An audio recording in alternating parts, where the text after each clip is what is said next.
Hey everyone, it's Ben Hardy here, and the reason that we're in the garage and not the trailer today is because it is so scorchingly hot that I just couldn't make the trailer work.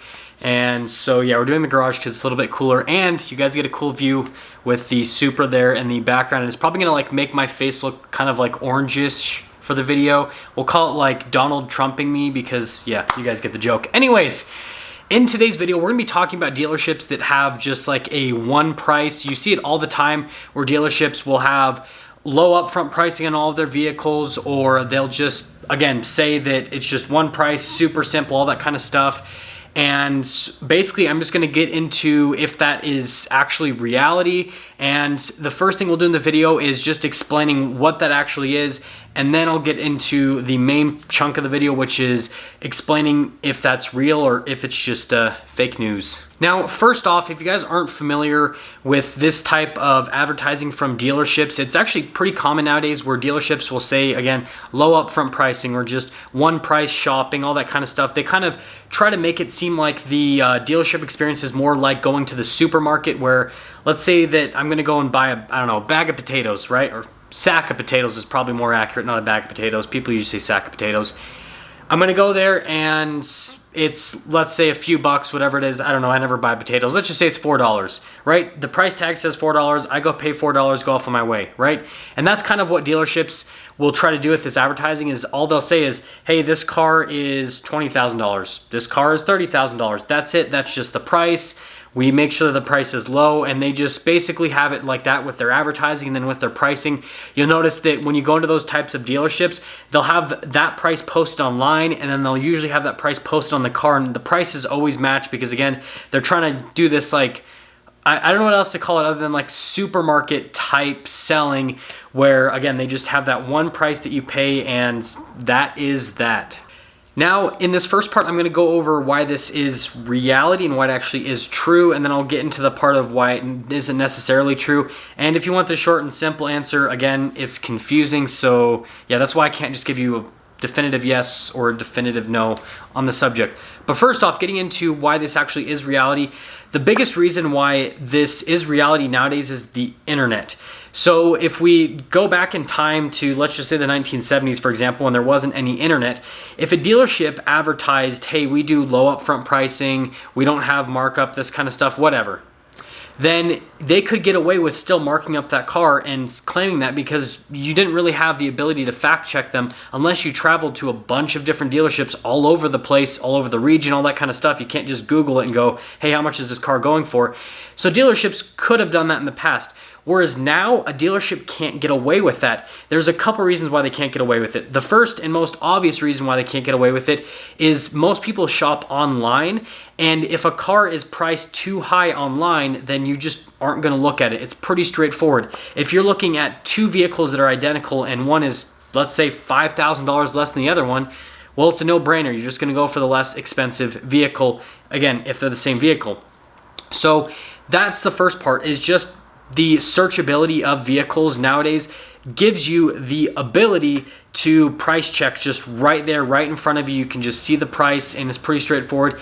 The other thing that is going to force dealerships to go by this method, and where they're just gonna have to be honest about it if they're gonna choose to advertise in this sense, is online reviews. Online reviews are massive nowadays. It's a huge part of dealerships. It's actually a huge part of how a lot of new car dealerships get paid. And then in terms of used car dealerships, I'd actually say it's even more important for them, because if a used car dealer has bad reviews online, then they are going to suffer massively from a business perspective, just because if I wanted to buy a used car and I see this used car dealership and I just see reviews saying shady, this and that, all these negative things, I'm just not gonna go there as a consumer. So those two things keep dealerships in line. And that actually, again, relates to the main topic of if this low upfront pricing is real, that forces them to have low upfront pricing. They're gonna get checked market-wise by other dealerships, because if their vehicle's way overpriced, then you will be able to see right in front of you, oh, they don't actually do low upfront pricing, they're marking this vehicle up. Or on the flip side, if they claim that they do low upfront pricing and they don't actually do that, then people are gonna put negative online reviews, which is gonna be really bad for the dealership, and they just can't afford to do that because it's going to cost them massive amounts of money. So those two things kind of keep them in check, and that's actually why these low upfront price dealerships are real. Now, the next portion is going to be why these low upfront price dealerships aren't necessarily real, and this is going to be a little bit more of a niche thing because it doesn't necessarily represent the entire automotive industry. This is only going to represent, I guess, a select few types of car manufacturers, and this is going to be more towards the new car side of things rather than the used car side of things. So the first thing that you guys will kind of see as low upfront pricing is if the dealership's not making a lot of money. And I kind of try to hammer this in my videos that even if the dealership's making money, that still could mean that you're getting a good deal depending on what the market value of the vehicle is. Now, most cars being sold are not going above what the manufacturer suggests them to be sold at. Most vehicles go either at or below what the manufacturer suggests them to be sold at. It's called the MSRP window sticker. So that's most vehicles will either be at or below. There's usually some form of discount, and so the dealerships are giving up typically some sort of dealership profit to sell the vehicle. And again, that's most dealerships, and that's just kind of where the market value is on some cars. However, you've heard me say it a bunch of times where there's some cars that go above what the MSRP is. Their market value is a lot higher. I worked at the Dodge store, and a really great example is when the Dodge Demon came out. Those cars were selling for over $100,000, and the sticker price on them was in the 80s. I think it was like $89,000 for one of the ones that we ordered, and I believe, if memory serves me right, it sold for like $130,000, $140,000, somewhere around there. But that is the market value on those cars because the supply is very low. They only made like 3,000 units, and then demand for that car was extremely high, and so that's why they're going for that high. And even used ones are still selling for over $100,000 with the Dodge Demons, so the market value is there. And obviously, if the sticker price is $89,000 and a dealership sells it for $140,000, the dealership's making a massive amount of profit. But that doesn't necessarily mean that you're getting a bad deal, and that doesn't necessarily mean that you're not getting a low upfront price. Because if the market value is a certain amount and you just buy it under market value, no matter how much money the dealership's making, then you're getting a good deal. And that goes on the flip side too. If the dealership is selling the car for a loss, but again, it's at market value or it's below market value, then that's still getting a good deal. People go, oh, that's getting the best deal possible.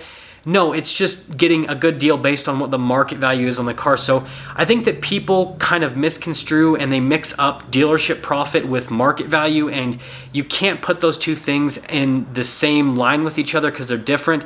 If the dealership is able to buy a car for a lot less money and sell it for more because the market is that much higher, then good for them, and they're a business. They're in business to make profit, and they should be allowed to make profit. And I know that people that are buying cars and they see all these like car advice videos, they don't want to hear that, but that's just reality. Now, the next thing that I'll get into is what you should do as a consumer. Now, the most important thing is what you should do as a consumer with all of this information with low upfront pricing dealerships. And my advice from other videos applies to this one as well.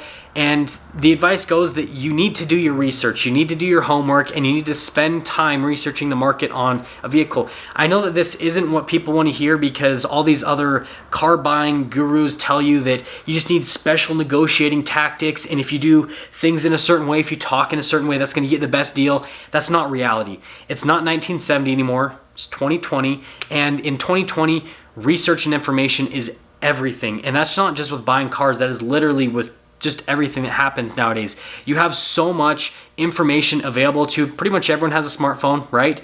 And so you can look up everything on a vehicle now. You can go and research and see, hey, do I want to buy this vehicle? And then you can research the market on that vehicle. How much are they selling for? How long has it been in production? All that kind of stuff. What are the current incentives? What have the incentives been in the past on that vehicle? There's just so much information out there. And if you go into a dealership practicing your negotiating tactics, you're probably not going to get as good of a deal as someone that goes into the dealership that just researched the market on the car and they know how much that car is supposed to sell for. And so how this applies to the low upfront pricing dealerships is if you know what that car is supposed to be sold for, then you can instantly go, hey, boom, they're in line, or you can call them out for their BS and go, no, they're not actually low upfront pricing. They're way above market. And so just armed with that information is going to help you so much more than anything else. It's going to help you better than any sort of negotiating tactics that you can practice, any of that, right? The salespeople anyways, that's what they do for a living. So, I mean, unless you are in some sort of like negotiating type work, like maybe if you're a lawyer or something like that, then maybe you'd be able to outmaneuver the salesperson. But for most of us, that's just not what we do on a daily basis, so it's not necessarily feasible, or it doesn't really make sense. What is feasible though is just researching into the vehicle. Now, before we sum things up for today's video, I just wanted to quickly, I guess, just reiterate everything and just leave with some final points on the video. So again, why this is reality: dealerships are going to be held to do low upfront pricing because of online reviews, and then also just because of the information that's available to you now. You can just call them out if they don't have a low upfront price. Pretty straightforward on that. And then obviously the way that this might not necessarily be true is, yes, dealerships might have a car that they're making a good amount of money in. And so if your idea of winning is making it so the dealership isn't making any money, then yeah, the low upfront pricing doesn't exist. But if your idea of just getting the car at market value or a little bit below market value is getting a good deal, then low upfront pricing is for sure 100% real, and it's everywhere. And there's really not any dealerships that are going to be able to get away from that way of selling, if that makes sense. And the final key points that I kind of wanted to finish with today's video, and I really wanted to hit home with, is just this idea that the dealership has to lose money for you to be getting a good deal. It's just not reality. I know that everyone wants that. When I buy a car, I want that. I want to feel like I won, but just getting a car at a good market value is winning. So I gave the example with the Dodge Demon. I've given this example a ton of times before, but again, those cars, when I worked at the Dodge store, were selling for $140,000 plus. Sticker price was only about $89,000, somewhere in that range, and the dealership was making all of that as profit. So if the dealership is just able to make this amount of profit and have the car still within market value, then it just makes sense for the dealership from a business standpoint. And for you as a consumer, if you're able to sell that car used on the market, then for about the same amount of money, then again, it still makes sense. Because we had a customer, for example, that bought a Demon from us and they sold it for more money than what we sold it to them for. So were they really getting a bad deal? No, it's just all about where the market value is.